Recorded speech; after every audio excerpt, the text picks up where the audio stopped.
Film The Lion King 2019 Africa के घने जंगलों की एक दिल छू लेने वाली कहानी है, जो एक नन्हे शेर शावक सिम्बा की यात्रा को दर्शाती है। कैसे वह अपने पिता की विरासत को अपनाता है और जंगल का राजा बनता है।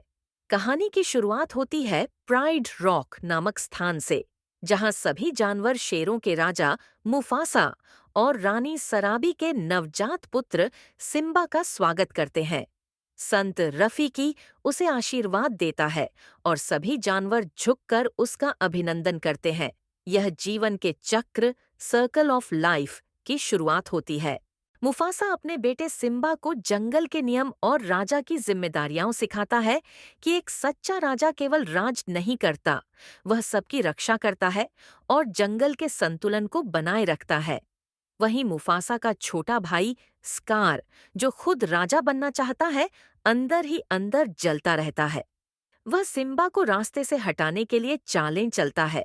स्कार सिम्बा को एक खतरनाक जगह हाथी के कंकालों वाली घाटी में भेज देता है, जहां भयानक हाइना रहते हैं।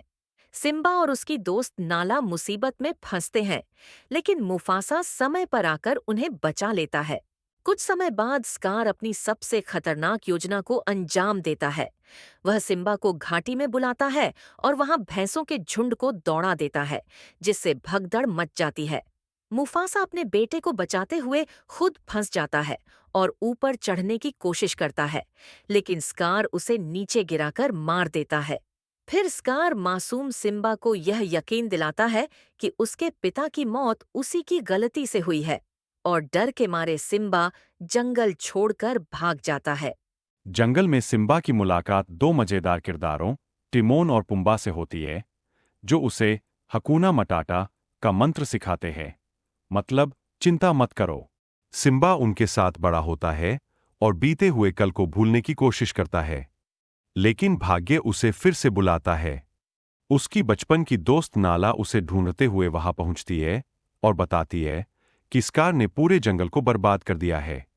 पहले तो सिम्बा मना करता है, लेकिन रफीकी उसे उसके पिता की आत्मा से मिलवाता है, जो कहती है, याद रखो तुम कौन हो। यह सुनकर सिम्बा को सच्चाई का एहसास होता है और वह अपनी जिम्मेदारी निभाने के लिए लौटता है। प्राइड लैंड वापस पहुंचकर सिम्बा स्कार का सामना करता है। जब सबको पता चलता है कि मुफासा की हत्या के पीछे स्कार था, तब सब उसका साथ छोड़ देते हैं। स्कार और सिम्बा की भीषण लड़ाई होती है और अंत में हाइना ही स्कार को मार देते हैं। सिम्बा राजा बनता है, जंगल में फिर से हरियाली लौटती है, जानवरों में खुशी फैल जाती है और अंत में जैसे शुरुआत में हुआ था, सिम्बा और नाला का बच्चा जन्म लेता है। जीवन का चक्र एक बार फिर आगे बढ़ता है। ये कहानी साहस, उत्तरदायित्व और आत्म साक्षात्कार की है, जो ये सिखाती है कि भाग्य से नहीं, बल्कि कर्म और हिम्मत से कोई राजा बनता है।